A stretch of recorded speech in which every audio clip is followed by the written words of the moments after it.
മഞ്ചേരി ടൗണിൽ പ്രകൃതിയോട് ഇണങ്ങിയ ഒരു സ്വപ്ന വില്ല.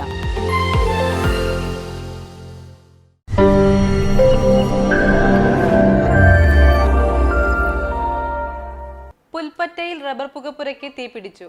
പുൽപ്പറ്റ ഗ്രാമപഞ്ചായത്തിലെ വാർഡ് 11-ലെ മുണ്ടോടൻ വീട്ടിൽ അബ്ദുൾ മാജിദിന്റെ പുരയിടത്തിലെ റബ്ബർ പുകപ്പുരയ്ക്കാണ് തീപിടിച്ചത്.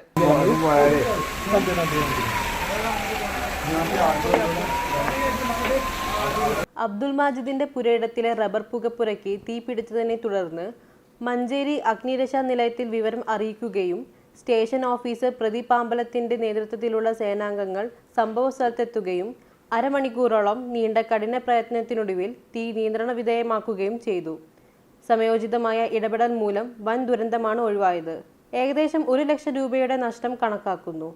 ASTO Saleem കണ്ണൂകാരൻ, FROമാരായ Mehboob Rahman, MV Anoop, KC Krishnakumar, T Akhil, ഹോംഗാർഡുമാരായ P Suresh, Abdul Sattar എന്നിവരും സിവിൽ ഡിഫൻസ് വളണ്ടിയർ സൽമത്തും അഗ്നിരക്ഷാ പ്രവർത്തനത്തിൽ പങ്കെടുത്തു. News bureau, Manjeri.